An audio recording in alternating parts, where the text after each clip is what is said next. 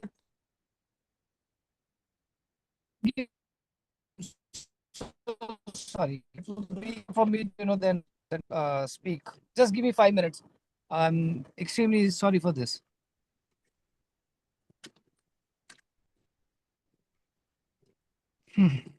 This network and all these You can things. forward the meeting link and the document to me. I can help you. Sure. Let me do that. Okay.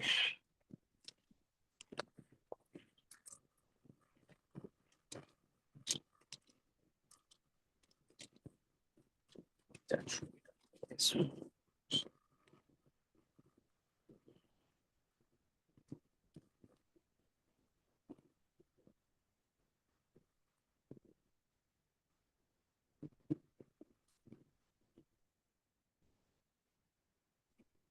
I think.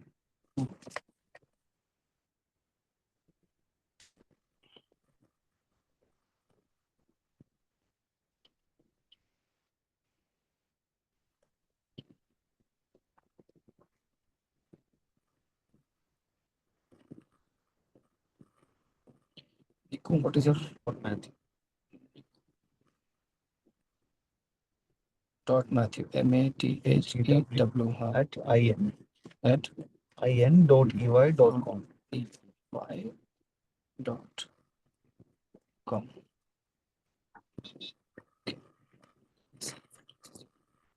Just check.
Hello. Uh,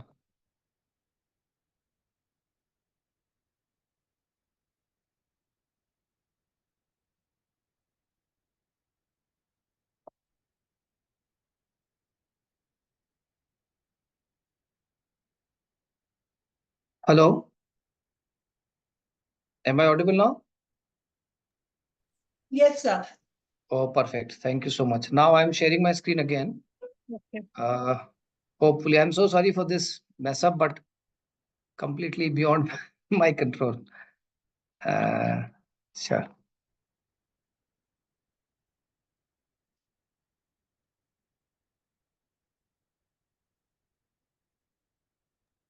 Yeah.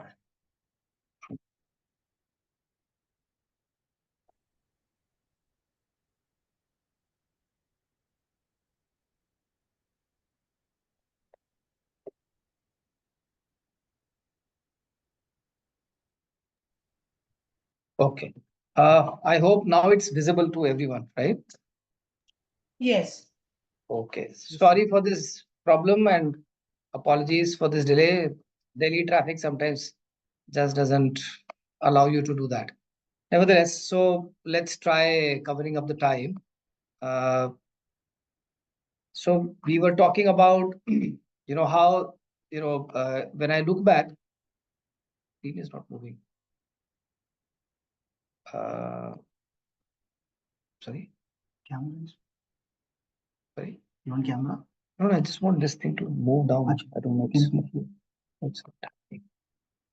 Okay, it's again. Okay. So we were, I think, on this slide when I think I got disconnected. And the point that I wanted to bring on to everybody's notice was that signal lost. That it talks about a whole lot of sense of ownership which the private sector is demonstrating, and which kind of conveys very clearly that uh, it is looking at long-term programs, it is looking at a much bigger, larger role for itself, and at the same time it is also looking at how it can reach out to different partners and work closely with them. The next thing that I wanted to show you is, if you look back upon this particular slide, I think it's going to be very interesting for some of you. This is a data which shows how in last 5 years till 2022, which is the latest report available, how different programs, different thematic areas have been looked at by CSR. And you would find that if you look at this red line, this dark blue line, you will see that there is a significant jump in the programs related to poverty alleviation, healthcare, and WASH from 28.5% somewhere in 2017-18 out of the total CSR budget to move up to 35.87% as it stands today at the end of financial year 21-22. While a lot of focus which was there on just education and skills, which were kind of simplistic focuses, that has gone down, and focus on skill development in a strategic sense is now picking up. The initial interest in the PM Relief Fund was to tide over the requirements of compliance, expenditure compliance, especially in the first few years. But now that has gone down. And despite all of us knowing that in the financial year 2019, 2020, and 2021, while there was COVID hitting the entire country, people, especially the corporates, decided to take things in their own hands rather than just giving funds to the PM Relief Fund or any other such funds. And therefore, as you can see, there was a significant drop from 16.5% to roughly about 1.7% between 2018-19 to 2020-21. And it has further gone down to only 0.4% to financial year 21-22. And if you connect it with the earlier slide, which I shared with you, it simply goes to tell that the corporate sector of India has taken up CSR in a very serious manner and is taking things in its own stride to see how it can work upon it. Environment displays a very, I would say, low profile, but I think with the initial focus that's now building upon climate change, this is some kind of a rekindled interest as you can look at the trajectory. Rural development which is again related to, I would say, infrastructure development in the rural areas, is largely to, look at how they can have a license to operate rather than to actually have a focus on physical infrastructure, and which kind of also tells you Signal lost. that this whole focus is now getting placed on longer term programs which can bring in larger qualitative inputs rather than anything else. So, so to me, I think this is quite a heartening signal, if you ask me. So now, if we look at all this, if we can take a point, to ponder upon, what CSR has done is that it has created a significant enhancement in the interest on triple bottom line, and the corporates are no longer just looking at the profits, but they're also looking at environment and the social aspects of it. The second important thing that has happened because of this is that the private sector has got mainstreamed in the process of development. We all know when the MDGs were defined, the MDGs were defined largely by the international multilateral donors. When the SDGs got defined few years later, the focus was to bring in the private sector into the discussion room, and the private sector was at the forefront in defining the SDGs. And today, these 17 SDGs that we talk of do have a significant role for the private sector, not just as a vendor, but also as an equal partner in the process of development. What CSR mandatory law gave was that it led to a lot of standardization of CSR. Not anything and everything is getting labeled as CSR because the rules have become stringent, because there is a hawkeye upon what you spend, how you spend, where you spend. I think a lot of standardization is happening in this space of CSR, and which obviously is going to lead to a lot of more professionalization of the sector. I remember till 2014, 2015, CSR was not understood. It was largely looked at from communications or developmental background, rural development, etc. But now there are specific courses, master's courses, PhDs being done in CSR, and I think which is going to further strengthen the professionalization of the sector. The most important element to me is that when you talk of CSR, it talks about government institutions, it talks about multilaterals and bilaterals like the Bill and Melinda Gates Foundation, it talks about CSR foundations, it talks about NGOs, it talks about social enterprises. Whole lot of institutions are coming together, the consulting firms like the big fives that we have, all coming together. And I think a common idiom is evolving over a period of time, which is helping the sector to become more professionalized, more standardized, and therefore reporting and measurement is getting more and more emphasized. The result of which is going to be that with times to come, CSR would be as equally important as any other developmental process that we talk of in the country. And I think that's where, a whole lot of focus on CSR will make sure that the private sector continues to play a significant role in the contribution to the development of the country. Now, looking ahead, I wanted to start with a few things which are very interesting. These are some of the anecdotal references that I picked up from three ministers from Government of India who spoke at the Davos in 2024, just in February this year. The first one is from the Minister of Railways, Communications, Electronics and IT industry, saying that India is going to grow at about 6 to 8% for the next of the whole decade, and with a moderate inflation of 4 to 6%. And the World Bank and the World Economic Forum has almost 95% assurance that this is likely to happen. So it's not just Government of India, but the whole world knowing that India would grow at a 6 to 8%, plus it would have a moderate inflation of only 4 to 6%. The importance of this is that this is going to lead to a lot of surplus incomes being generated, lifestyles undergoing a significant change, and therefore a lot more focus would have to be brought on as to how these resources, the so-called surplus resources, would be pushed into the right direction. The second point the second statement is again quite relevant to what I'm saying, where it says that India's consumption is growing 3 times the global average. And in next 20 years or so, India will account for 25% of world's energy demand. So what I was just saying that as growth would take place, inflation would be moderate, lifestyles would improve, energy requirements of the country would simply go up, and therefore it is going to be something which we'll have to tread upon very cautiously, very carefully. And last but not the least, I got this from the president of NASCOM, Debjani, who very proudly said that the world will benefit by looking at India and what we are doing with technology. Because we as a market, we as a demography are the most well-placed nation in the world today to be taking significant strides in terms of technology, and especially in technology, I would say in artificial intelligence and machine learning, because no other country would you be getting so much of linguistic and cultural diversity which we have in our country, and which is going to shape how AI is going to be benefiting the rest of the world. So some of these things I think are very important for us to reflect upon and keep this positivity that the next 10 years are belonging to India. The next decade is that of our country. And what CSR can play a role there is what let all of us sit together and discuss.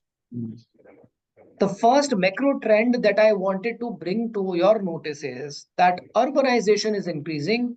It is increasing globally and it is increasing steadily in India. The two graphs that I'm showing you here are showing the urbanization from 1950 to 2020 across Africa, Asia, and all the other continents. Look at Asia, which was at 17.5%, is today sitting at about 51.1%. Most of this coming from China and some other Far Eastern economies. But if you look at India from 2012, from 31%, it has grown to about 36% in last 10 years. And this is growing at a pace of about 1.4% per annum on a year-on-year basis, as far as I remember the data. Which means if your 36% population today, as of 2022, is in cities or urban agglomerations, this trend is going to continue. And so therefore, for CSR institutions, which have traditionally have had a focus largely on rural areas, would have to ensure that we are relevant for the urban areas as well, because a large amount of urban poor would be at a much bigger loss than the rural poor to some extent, given the exacerbated conditions of living they would face in the urban agglomerations. So CSR perhaps would have to keep this into consideration, that urbanization is a trend which is going to increase, and urbanization would kind of push you to redefine your ways of looking at poverty alleviation and development, which has largely been rural focused. So that's a key shift that's going to happen in our country, and it's going to happen not slowly but steadily. And so therefore we'll have to kind of factor that into our scheme of things. When I talked of urbanization, the other thing that came to my mind was that land will come under severe stress. And why CSR is important, because you and I all represent businesses who want land for industrialization. We need land for agriculture, because agriculture still continues to, hold good for our country. We are still an agrarian economy. Yet agriculture is a culprit for 30% of GHG emissions and 70% of the freshwater intake. We want to protect our biodiversity, and therefore forest cover needs to be increased from current 21% to 31%, as far as I remember, in one of the Ministry of Environment's statements. And water availability and quality itself is going to be very closely linked to how we are going to have the potential land use in future. Juxtapose this with the requirements of industrialization, because remember what I said in the first slide while talking about looking ahead, that we would be growing at a rate of 6 to 8%, and our inflation would be at around 4 to 6%. So the surplus incomes would be pushing lots of consumption. And for that consumption to be met, a lot of industrialization so that goods can be manufactured would be focused upon, and a lot of energy projects would be required, as I will come to the next slide.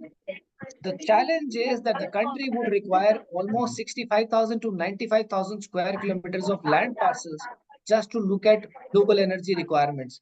And if India, as per the the declaration by the government, has to go with 500 gigawatts of power coming from renewable sources, then the pressure on land is going to be very severe. And therefore, it is important for us to keep that into consideration while planning our CSR activities. Housing for all, 12% is the vacancy, and yet we need about 19 million affordable houses in our country. Attached to it, the combined issues of sanitation, availability of drinking water, and maintenance of these affordable houses that we are talking of, and of course the socio-cultural needs as urbanization is rapidly increasing. So the way you would be defining the culture of your cities, the way you would be defining the social infrastructure of your cities is all likely to see us squarely in our faces, and is going to be one of the key issues when it comes to looking at how we are going to contribute to the country. I'm talking about all these macro trends because many a times when we do CSR activities, we miss out some of these important ones, and these kind of shape up. I'm not even talking about climate change. I'm trying to unpack the whole state of affairs as they are coming to us. 18% of our world's population is in India, and we have only 4% of water resources of the world. And add to it the agrarian economy, which I just talked in the previous slide. 25 million people still lack access to safe water, and the data may be a little dated, but 678 million people still have lack of access to safe toilets. And by the way, the inadequate wash services do contribute to a high neonatal mortality rate, which is 24 per 1,000 live births. The next interesting element that I wanted to show you again here is to say, remember, we are an agrarian economy. We are talking about food and nutrition security, not just for ourselves, but for the whole world. India has been an exporter of some of the key agricultural commodities. But mind you, in the times to come, as temperatures will go up to by 3 degrees centigrade, the left side of the picture, which shows you how shift is going to happen, where it would be adversely impacting the countries like India, Pakistan, Afghanistan, and Far Eastern economies. Some of the, I would say, upper northern parts of Africa and the Middle East, of course, the northern parts of South American continent. But Europe would again would not face much of a challenge in terms of the climate change because of crop yields going down, and which means the net importers of agricultural commodities may actually become net exporters of agricultural commodities because the weather would be working in their favor. Now, juxtapose it with the water footprint, which is shown on the right-hand side of the picture. You would see India is completely red. You've got dark patches across some portions of Pakistan and some parts of China, the coastal parts of China facing the South Japan Sea. And you would find that that's a very unique position. If you can see my arrow, this particular portion, which is also going to be not impacted by crop yields, but would be severely water stressed. And you're talking about a significant portion of China, which means food insecurity is likely to go up. And remember that in our own country, we've got 194 million Indians who are still undernourished in some way or the other. An estimated 15% of our population is still malnourished to lead a normal life, and 1/3 of world's malnourished children still live in India. And connected with the global warming that's happening, the scarcity of water that is going to impact us more significantly, and how this is going to pan up for food and nutrition of our country as a challenge. As I said, our consumptions would go up, and therefore our lifestyles would also undergo a major change. So energy would be a big requirement for our country going forward. Most of our energy requirements are from fossil fuels, which is coal, oil, and solid biomass to some extent. 135 coal-fired plants that we have, half of them are running on fumes because coal stocks are running critically low. We are the third largest global emitter, while per capita it's very low. But because of our demography, because of our size, our carbon intensity is extremely high, and that too, especially for our power sector. Now, connected to the renewable energy land requirements And the challenge that we are talking about, coal getting critically low to continue to fuel our coal-fired plants, you can imagine what kind of energy crisis we might face over a period of time, and or add to it the air pollution and other sensitive issues that I'm highlighting here in this picture. One interesting element again is that India's average population would continue to remain young, while most other countries would kind of age out. Our median age would be roughly around 50 years by 2100. Most of us, at least I'm sure I would not be alive at that point of time. But that means, on an average, this is how our country is going to be the perhaps the countries, younger countries amongst the younger countries of the world.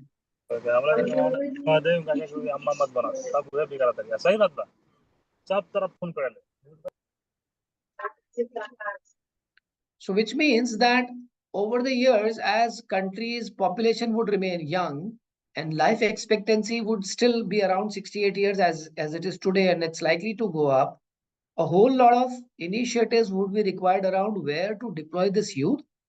Add to it the education and skills deficit that we are talking about.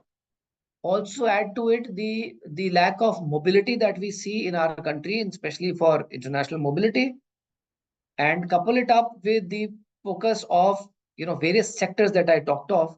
This is one opportunity come challenge that we are going to face as a nation. That those were the macro trends. Now let me talk about some of the key trends which are going to shape up the CSR sector per se. First of all, as more and more institutions are looking at monitoring and evaluation of CSR, full disclosure and accountability, looking at sustainability standards, the materiality issues that we talk of, what we are doing towards climate change, I think these are all going to become very important, not just from the CSR point of view, but also from the way businesses demonstrate their responsible behavior. And I think it would be a whole lot of work for CSR institutions or CSR arms of companies to kind of impress upon this space. Compliance and standardization would become more and more stringent. New BRSR norms have come up, GRI is there. Many of us are signatories to GST&I, and a lot of global reporting frameworks are evolving also from the market end because they need those compliances to be in place.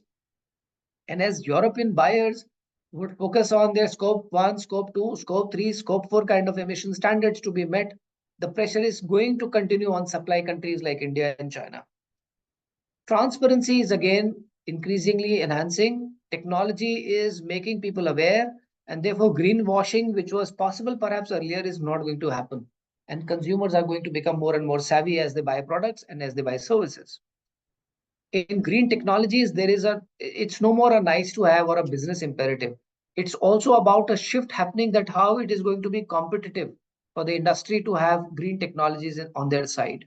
Green hydrogen, for example, if I talk of the steel sector, is not just about having a green steel to be manufactured and exported to European countries. It is about looking at how it is going to take down the dependencies on coal, which is expensive and which is also going to become less and less available over a period of time. So it's a business exigency rather than, and it's a matter of competitiveness, being competitive in the industry, which is going to shape how investments in green technologies is going to happen. As I talked about the young generation, the young population of the country, employee engagement is going to become one of the key factors, not just from the point of view of employee retention, but also the employee satisfaction that they are working for a responsibly behaving corporation.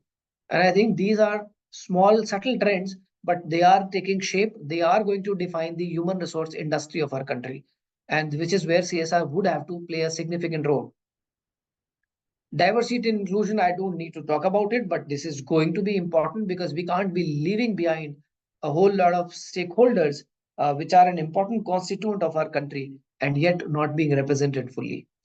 As I mentioned in the beginning, impact investing is going to become a way ahead because here you're going to talk about an investment lens rather than a service providing lens.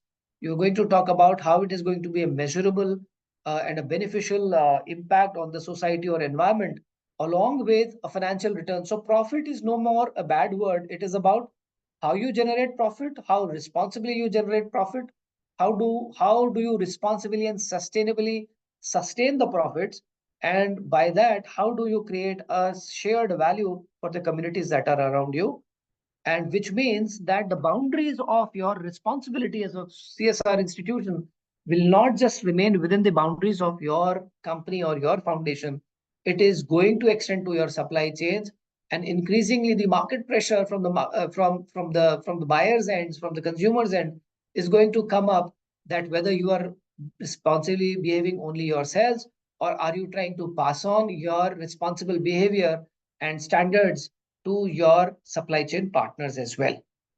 And I think that's one key trend which is going to open up a lot more challenges as well as opportunities. I would end by this quote by Nelson Mandela, that there's a bright future, but the onus is upon us that we'll have to continue to do hard work with honesty and integrity to reach for the stars. I'll stop at this. Thank you so much. Thank you so much, sir. We can, with your permission, can we move on to the audience? If there is any question, can we take? I would be more than happy to do so, please. Okay. I would request Shoptorshi Hajra to please put up his question first. Yeah, thank you, sir, for the wonderful session. It was really an insightful to know about the CSR functioning. So I would like to ask two questions. So there are two parts in the question. First part is this, sir, how do companies ensure the sustainability of the CSR initiative, especially beyond their initial funding period? So till the funding is there, the initiative will be sustainable. But how do companies ensure that beyond funding period also CSR initiatives are being sustainable? And second part of the question is that since I represent Cry Child Rights and Youth, so like we are an NGO, and one thing came to my mind is that what emerging trends do you foresee in the CSR space in India over the next 5 years? And how can NGOs adapt to these trends to maximize their impact and relevance in the ecosystem? So these are the two questions, sir. Wonderful. So Saptrishi, it's a beautiful name you've got, and I would like to Thank you, first sir. answer the first part of the question. See, the whole fundamental principle of sustainability lies in the element of convergence and collaboration. As I Okay. showed you the macro trends, none of these problems are small enough for one or two or three or even 20 corporates to be able to solve them. The total amount of money that has been put by CSR institutions is just about 1 lakh crores, right? And if you look at the GST collections per month, they themselves are much more than this. So CSR institutions have an opportunity as well as a challenge. The opportunity is that businesses would have a 30-year, 40-year life cycle wherever they are present, right? So they Yeah, right. need not be in a big hurry to demonstrate some quick results and move on. They need to sit in the driving seat, or at least be the conductor along with the driver. The driver perhaps would never be other than the government itself, but it's important for the private sector to sit along with them and make sure that a whole lot of convergence happens. Collaboration is the key. The sustenance of any CSR program would not be dependent upon how you can perpetually keep on funding it. More and more, I think the CSR committees are not happy with this idea that you continue to do that activity year after year. They want you to move on to do something else. That's why they're saying do a program for 3 years, then do an impact assessment. If you want to still work upon it, then you have to have valid reasons for that. So I think even the CSR law itself is asking you to work on a program for 3 years. I don't tend to agree that 3 years is a good time period. We need to continue to support those programs, but I think it's important for not to do same activities year after year perpetually. That's where the strategic intent has to be, amply demonstrated. And so, therefore, collaboration and bringing in more institutions together to solve the problem. I think that's the key, which has to be done, whether it is done by an NGO, whether it is done by a foundation, or for that matter, any other entity. The second part to your question is that what are the future trends? I think I gave you the macro trends quite clearly. Urbanization is happening. A lot of focus is going to be there on surplus incomes, which are going to change the lifestyle choices people would make, and add to it some of the niche areas, like where talking about mental health today. You're talking about a whole lot of challenge around digital literacy. uh, these are trends which technology is also going to pose as challenges, and so therefore uh, it would require a whole lot of unlearning and learning by institutions as to how they can contribute to the process. So helping poor people, doing something for the old invalid people is good enough, and therefore somebody should support you. I think that idiom, which is many a times given by a large number of, I would say, civil society organizations, has to go away. It has to talk in a very emphatic, passionate manner as to what they bring onto the table and how they can bring in that change, how they are most suitably placed to bring in that change. I think that core competence needs to be continuously redefined by institutions, and then perhaps they'll be able to make an impact. I hope I answered your Thank question. you. Yes, yes, sir. Thank you, sir. Thank you so much. Thank you. Kolkata Sanveet have also raised hand. So if you want to ask, please do. Please unmute yourself. Good evening, sir. Good evening. So am I audible? Yes, please go ahead with your question, please. So good evening. I am Piali Banerjee and I'm representing Kolkata Sunway. And it was really insightful to go through the presentation you shared. So thank you so much, sir. So in the key trends, what we found is you mentioned about two things. It is inclusive initiatives and employee engagement. Yeah. So we are an NGO and we're working towards women empowerment and gender equality. And well, the process which is very unique, which we are working on, is dance movement therapy, that is DMT. And we have really been able to touch the population. You just put mental health as well. So it is with gender exploitation, gender violence, and all these. Now, when we talk about employee engagement, when we talk about inclusive initiatives by organizations, and we have also, in fact, worked into this this field of employee engagement, when we have seen that wonderful responses have come from organizations when they did it with their employees. So my question to you is that this is a qualitative input resulting into something quantitative.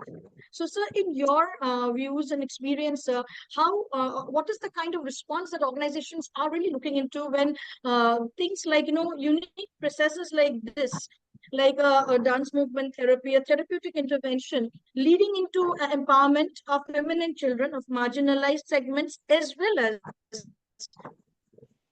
impacting the lives of the organizations,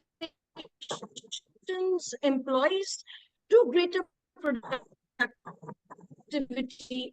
So let me bring give you a perspective on this, Piali. See, Thank for you, sir. CSR to be relevant, and for civil society organizations to continue to do their bit of this developmental process, there are going to be certain programs, certain activities which would be, I would say, for a lack of better word, niche.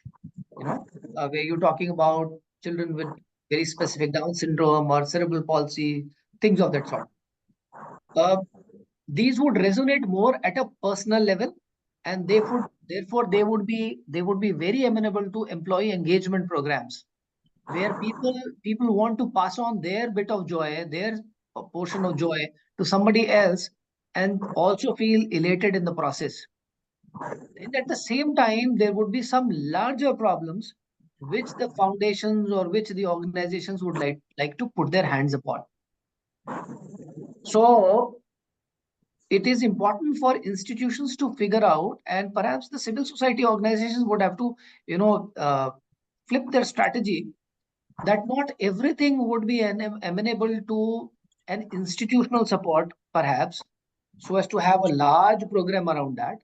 But it can be broken up into something as, say, an institution's corporate responsibility and a personal responsibility of the employees themselves, so that the employee engagement benefits. Employee engagement happens. That can be a good mix.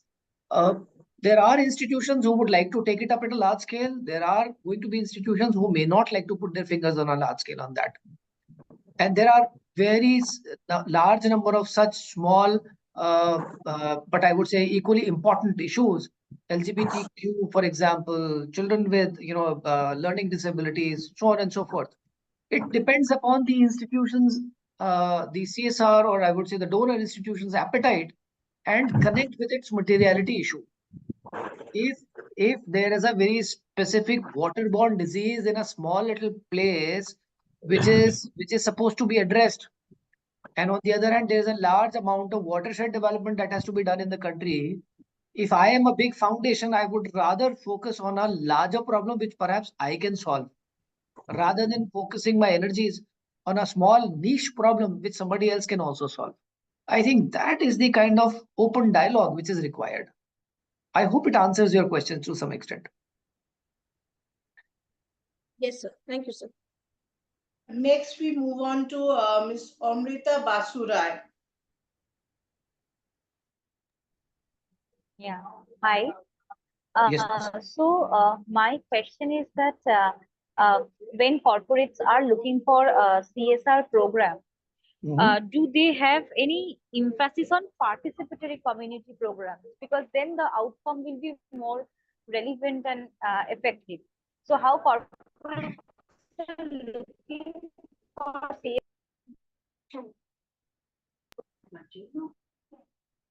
CSR? I think we lost her, but I think I understood her question. She was talking about participatory approaches towards CSR. Am I correct? Have I understood it correctly, please? I think so, sir. Yeah. So Yes, again, sir. Yes, sir. yeah. So in a nutshell, what I can suggest is that this again depends upon the majority of the CSR institution. I can be very honest with you, which seems to be there in the minds of the corporates, that if we will organize people, they would get organized and they can, stand against us. I think that's an adversarial kind of an approach sometimes they have in mind. On the contrary, the fact is that when you organize communities, why do we organize communities in the first place? We organize communities because then sane voices can be heard. Feeble voices get space. Otherwise, normally, when you are driving programs on an individual basis, the most harsh voices, the most brazen voices, they come to fore and they drive the agenda. And therefore, there is a whole lot of opportunity which gets missed out because you are not being able to listen to the poorest of the poor, to the weakest of the weak, and therefore define your programs around that. So it depends upon the maturity of the CSR institution, that how much they engage with the communities. In my personal view, in our institutional view as JSW, I think it's important that we engage with the communities right at the outset, at the time of designing the program, and also involving them to the extent possible for even the monitoring of the programs. Because if that is not done, you've done your best bit and the community still does not recognize it, then you've actually lost the battle.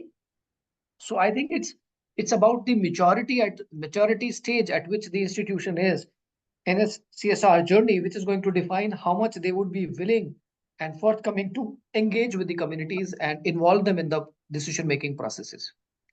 There is one Bratendra Bhattacharya, if I can see his hand has been raised for quite some time. Yes. Please go ahead, sir. Yeah, thank you, Mr. Saxena. Well, I represent a small organization called Pertera Consulting. We are into, CSR impact assessment. I have a couple of, macro questions for you. If time permits, if you could respond to them. First of all, do you find any benchmarking in India for the CSR projects, like, they do in B Corporation, like B Analytics with Iris and all, which is available internationally.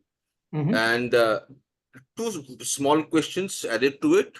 Mhm. I mean, you have yourself have mentioned the use of technology like AI and ML in conceptualizing and implementing CSR projects. If Mhm. you could share very quickly, one or two cases which you may have come across Okay. where it has been done. And lastly, what, according to you, is the future of impact assessment of CSR activities in India? Mhm. This question I am asking basically because there is there is a rumor that this impact assessment will also become some kind of a CS certificate. I mean, any chartered accountant can give a certificate. So, what is your take on that? Very quickly, sir. These are So, the things so I wanted to that's ask. that's so kind of you to ask those questions, sir. I'll try addressing them as best as I can. Yeah. So, first one about benchmarking.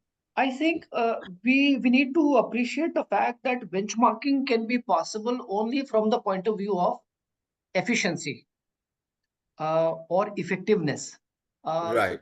when you compare two programs in terms of their efficiency as to how they've been able to put their resources, to deployment, efficiency can be very easily measured and it can be benchmarked. Perhaps this would be available over a period of time as more and more data gets collected on the MCA website and the NGO box and CSR Yeah. boxes of this world. Hmm. But I think the effectiveness and the relevance, which are equally and I would say more important factors to be, looking at a benchmarking to make it meaningful, would Hmm. always be very contextual. Hmm. Why I think so is that the effort that it would take to bring 20 women out of poverty trap in Odisha, say in a Mayurbhanj district, would be Mhm. very different kind of an intervention from bringing 20 women out of their poverty, say in a Dharavi slum of Mumbai city. Hmm. While the program is the same, the intent is the same, all those 20 women are poor, but the levels of poverty, the levels of opportunity, the levels of, I would say, the inputs available uh, would be very different from, say, a Mayurbhanj district of Odisha and city like Mumbai. Hmm. So therefore, both the programs would be equally relevant in their context, but you can't be benchmarking them against each other. With time, perhaps you can benchmark two programs with all other things being equal. And I think Hmm. that's where the random control trials, which are the gold standards. Unfortunately, CSR doesn't have that kind of an appetite. But I believe that in times to come, as the sector would mature, RCTs would become the benchmark for such, I would say, comparative analysis and benchmarkings at some point of time. We must appreciate that our sector, as CSR, if I may call it, is hardly 10 years old in this country. Hmm. We've been doing a lot of development work, philanthropic work, but Hmm. structured CSR has started just say about 10 years ago. So I think we are still at a nascent stage. I think the second question that you asked was about AI and machine learning being Okay. utilized. Ji. Uh, I can tell you from my own experience that we are working on a program which is going to be completely based on AI and machine learning. We've started a program called JSW Wani, which wants to impact 2 million women in the country as rural women entrepreneurs. So the route is to enhance their income and agency at the same time.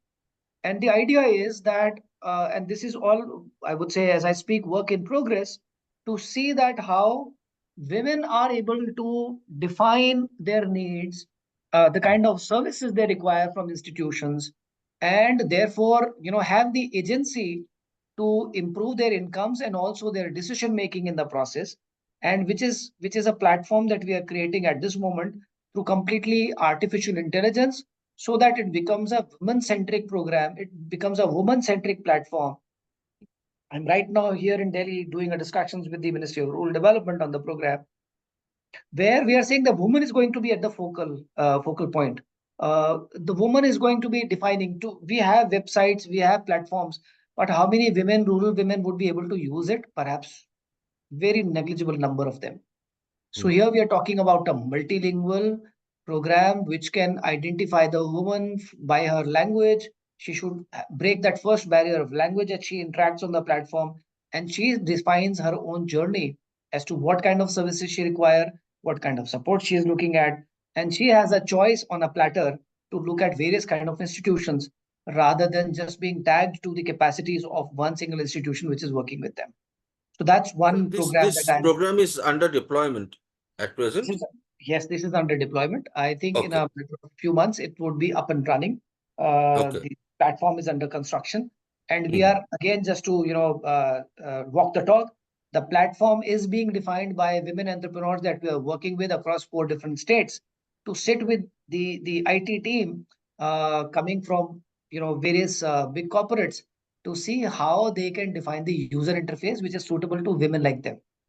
The third part which you said was about impact assessment becoming more audit certificate. To some extent, again, this would depend largely upon the majority of the CSR committee, the larger set of stakeholders who are going to evaluate a company's CSR program, and I would say the overall evolution of the CSR institution itself. So if somebody says money spent, the question is being now asked, so what? If you were see the idiom itself is changing in the government system also. Have you spent your 2%? Yes or no? If you have spent 2%, where have you spent it? If you have spent it on water, can you tell us what has changed because of that expenditure? So I'm a diehard optimist. I don't see any possibility of somebody just issuing a chartered accountant certificate, with all due respect to them, which is going to suffice as impact assessment. I don't think so that is going to happen, because I think today institutions, especially corporates, are amenable to be questioned in their annual general meetings, on social media, and whatnot. So greenwashing and all those kind of things, that I have a certificate which says that I have done a good job, is not going to be relevant and sufficient enough anymore. Thank you. Thank you so much. You have been so kind. Thank you so much. Thank you so much, sir. Moving on, we have question from Smile Foundation. Request Smile Foundation, please. Hello, good evening, Yes. sir. Yes, Joyita, please. Thank you so much for the insights that you have provided. I'm from Smile Foundation, and I'm sure you must be aware that we are working in all the 4 major thematic areas present in 27 states and benefiting directly 15 lakh beneficiaries. So I have a question about, what you gave insights about in this whole, this conference about, more about organizations and companies supporting the energy, reusable energy, or climate or environment. So Smile Foundation, of course, have some environment project also. We are definitely working majorly with STEM education and reusable energy. So do you have any suggestions for us as an organization to move ahead and do more into, because we are we are in the 4 major thematic areas, not directly into climate change or what we are here talking about. So we are in skill development, of course. It is also growing now with digital literacy. We have a very huge skill development program as well. But when you have spoken more about the entire, the water crisis or the climate crisis, or the lands. So what is it that you want to suggest for us as an organization that we can work more upon? I think it's a very strategic input that you're asking for. I should actually charge for a consultancy. So you are the CEO of a very big organization, and it is my opportunity to ask just joking, questions, just joking, Joyita, just Yes. joking. Just to keep the atmosphere light, we're talking some very serious issues, so just wanted to alleviate some of that seriousness to some extent. No, I think for institutions like Smile Foundation, which are working in the space of skill development, my very strong, humble suggestion would be, look in the space of skill development requirements as climate change emanates. And as you are talking about just transition is going to create a lot of challenges, at the same time opportunities for communities who are going to get impacted. So how you as a foundation can play a role in repurposing these skill sets of these communities which are going to be most affected. Their livelihoods are going to get affected because of the focus on climate change initiatives. So that I think is a big space, and it is going to open up over a period of time. Skill development in the space of climate change from the lens of livelihoods is actually a sector which is not very well understood by the climate change uh, institutions who come from the environment background. How it is going to change, how agriculture is going to get impacted, how watershed needs to be looked at, uh, how different kinds of afforestation activities would require manpower to be deployed. Therefore, what kind of livelihood opportunities would emanate out of it? If you are talking about, say, for example, smokeless chulas, who's going to make sure that they get manufactured? Who's going to make sure that those smokeless chulas are serviced, repaired? If you're talking about watershed management for us to have sufficient water bodies in the rural areas, who's going to do all of that work? So it would require a whole lot of skill development. It may be season based, it may be very location specific, but I can certainly tell you that a whole lot of skill sets would be required for India to take advantage of this just transition. So rather than getting into environment space per se, it is important for you as an institution to complement the needs and meet the needs of institutions which are working in the space of climate change and see where are those opportunities for skill development around that. Yes. Okay. Right. Thank you, sir. Thank you. Next, we have a question from Rita Dotto. Thank you so much, Ashwini sir, for just sharing the key trends, patterns, and putting things in perspective. It really helps us. I am working with CRY, and I just had a quick question on while you've spoken about the patterns and the trends that have emerged and how they have evolved. I just was keen to understand what would be the reason behind these the trends that are likely to emerge, or the way it has. Is it because of the laws or the CSR amendments that are that constant thing that is coming in, or is it because of the way right now the CSR universe is evolving in India? What do you think? It'll just help us as an NGO if that can also, the thought process that the corporate comes with, it will just put things in perspective for us. Sure, Richa. I'll try my best to do so. Firstly, I think we should remember that this is a connected world now. Whatever trends that I'm talking of, these are all global trends, and we would never be I would say, cushioned against them. If Europe is going to have a regulation which is going to put a pressure on the manufacturing sector of, say, China, India, those countries who are the manufacturing hubs of the world, but they still have to manage their carbon footprint. They have to still showcase that yes, they are taking initiatives for in terms of greening their supply chains. So that would automatically create an impact on these institutions in this country, whether we like it or not. If water crisis is coming up as a big crisis across the globe, it is going to impact India as well, and us more because our demography is like that. So the trends that I'm talking of are macro trends which are going to impact us whether we give cognizance to them or not. If global warming is happening, it is happening, whether we appreciate it or not. Now it's up to us whether we want to cope against it, whether we want to prepare ourselves against it or not. 2% increase in the global temperature and the entire paddy cultivation of Northeast India would be under severe threat. Most of your rice varieties in the northeastern and eastern part of the country would be wiped off. They would not be able to sustain those temperatures. So therefore, these macro trends are the ones which have to be kept in mind.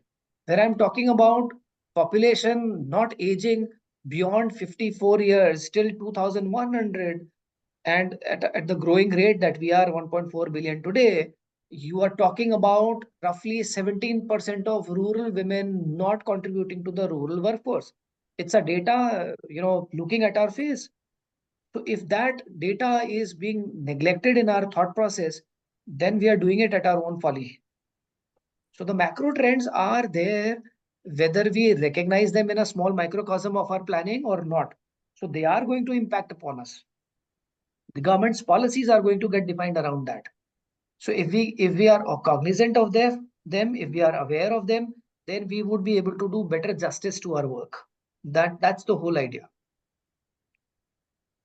So, sir, is there also a trend emerging in terms of location that, the corporates may want to go in a certain location where the need is like you mentioned, the Northeast. So do you think that that is also a trend that may emerge in terms of location?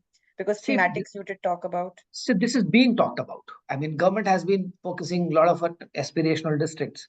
They're trying to raise, that True. people should reach out to aspirational districts. A lot of corporates are doing that they want to adopt, an aspirational district.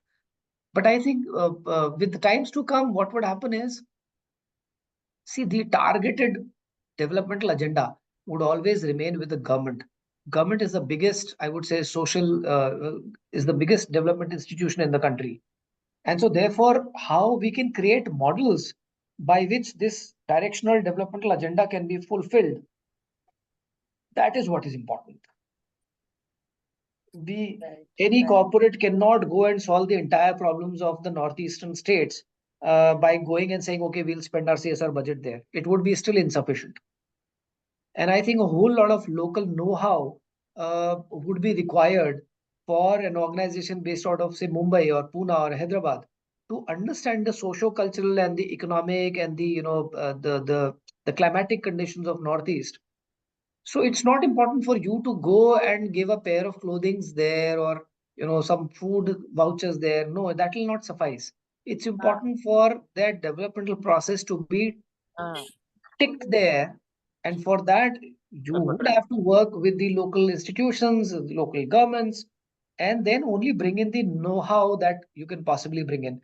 We as JSW Foundation are now, in the process of working closely with Government of Nagaland to see how we can start a program there which builds upon the capacities, the capabilities of youth there, and then build upon it. So we can do a pilot, we can do a trial, we can take it to a certain level, but then it would be fully incumbent upon the government itself to see how they can scale it up and replicate it across.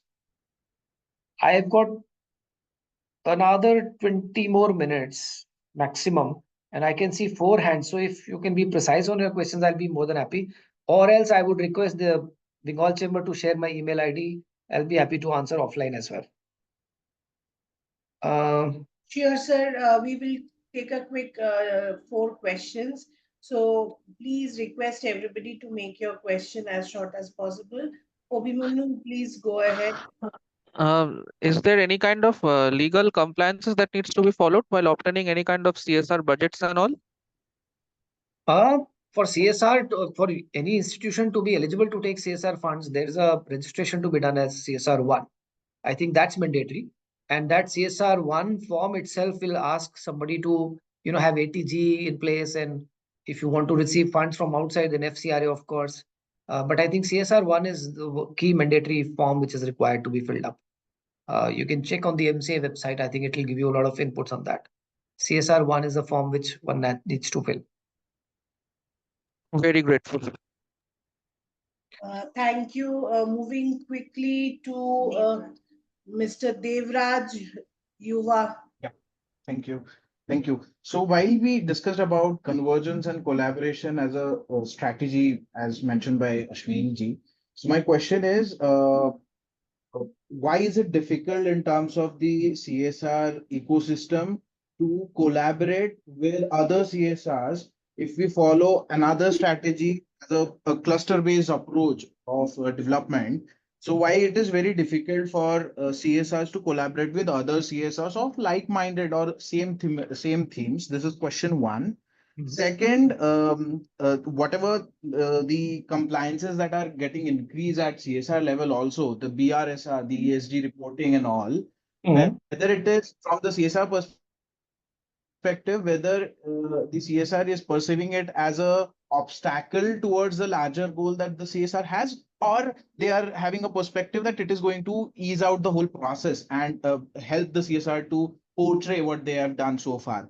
So this is the second question. And the third one, while you mentioned about JSW 1E, which mainly focuses on the rural entrepreneurial women. I feel that from the CSO perspective, the increasing reporting and compliances at CSR level also. Similarly, there are multiple such requirements that the CSR partners expect from their CSO partners to comply for. And there is a gap in terms of complying it. Either the quality of reporting is not at par. So, can JSW think of something, a platform or a program which mainly strengthens and enables these CSOs to be competent in the whole race so that the whole partnership between the CSOs and the CSRs would make it easy to comply towards the reportings or the different formats that are coming in? So, all these three questions. Thank you. So, can you repeat the question number one? Because three questions, I forgot the first one. Sorry. So the first one is the when we talked about convergence and collaboration, why is it difficult for the CSRs, the multiple CSRs So, okay, working so in the let me same answer geography? that one. Let me answer that one. I think it's, as I said, the sector is in nascent stage, but institutions are collaborating. I can give you examples from JSW Foundation itself. We work very closely with ITC and a couple of more companies where we are working in a tapering off method of partnership with them to see how we can strengthen about 60,000 farmers in 3 districts of North Karnataka so that the supply chain of ITC and of these companies gets strengthened, and we kind of become the developmental broker in the process. And after 3 years, we exit out of that, and the relationship between these 60 odd thousand farmers is directly linked with these agri companies. That's it. So we are out of it after that. Similarly, in Karnataka, we are working with about 7 or 8 institutions to work on on school transformation. 200 such schools have been picked up in very specific locations of North Karnataka in partnership with government of Karnataka. Out of 200 schools, 100 have been picked up by us, and another 100 are being supported by 5 more, I would say, medium to small enterprises, and also with Bill and Melinda Gates Foundation supporting them.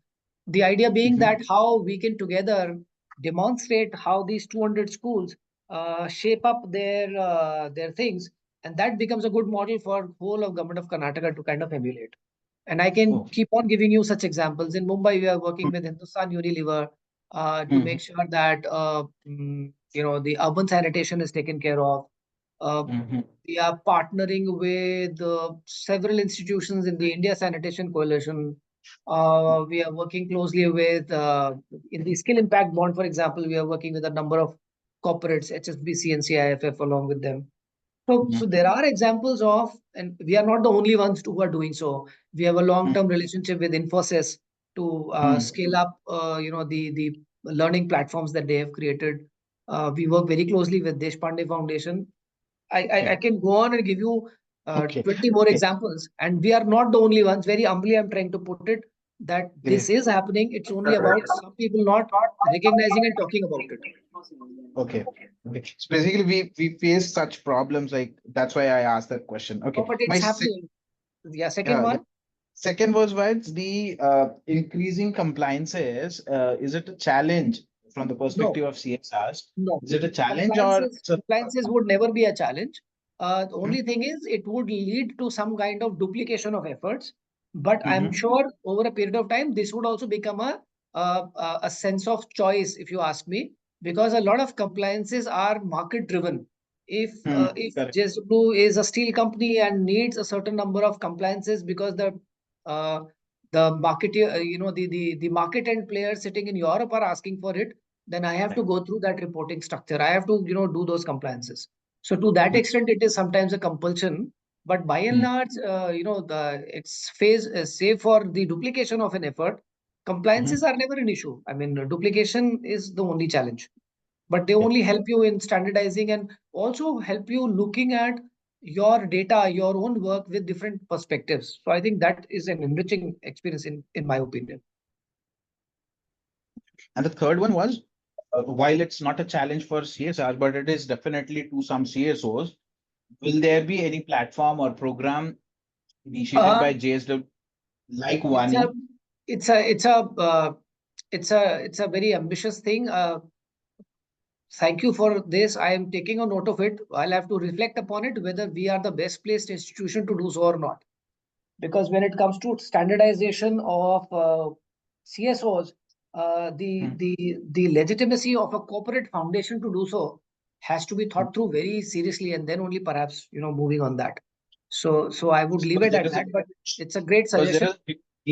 there's a huge need to CSOs to be competent enough to be able to comply to all the things and all. So I think what would happen is, for platforms like Vani, when we would be working with a number of CSOs across the country, they would obviously be getting the opportunity to learn from each other and share resources with each other. And in my view, that's automatically going to lead to a lot of standardization and sharing of resources. So rather than saying that we are creating a platform per se for this purpose, if we can impress upon our own CSO partners in the process of doing a massive program like this, I'm sure we'll be doing our bit in that sense. I'll just want to close with the last small question. Your views on the social stock exchange. Mm, uh, Too early to say, but I think some interesting things will come out of it. I think it might be able to unlock some amount of financial resources for institutions who've been doing some good work and have not been able to leverage upon it. So to that extent, I believe that it should be useful. We The all only challenge would be that how standardized that would be, because when you're talking about an exchange, a stock exchange, you very well have a certain amount of guidelines as to what do you call as a premium on a particular share value. So that I think over a period of time would perhaps take shape the way financial markets have taken shape in our country. But I think it's a great initiative. It's a way of looking at how you can unlock resources for institutions which require it. Thank you, sir. The Thank last you for the question time. today, I think then I'll have to I call think, it sir, the off. session is, you can very well see that the first session which we organized, and thanks to you, it has become highly, highly successful. I think, sir, also have to leave. Those who have got questions, you please put it to amrita@bengalchamber.com, and we will pass it on to Mr. Saxena. And as soon as we get a reply from him, we will again share back to you. But unfortunately, we have to close our today's session here because we have another sessions to start from 6:30. And I think it has been an extremely engaging evening and a session. Thanks to Ashwini, sir. Thank you so much. It means a lot. I know you have taken a lot of trouble. So you have been traveling. Thanks to you. Hats off. Thanks to you. And really, all the participants who have joined, it was extremely engaging.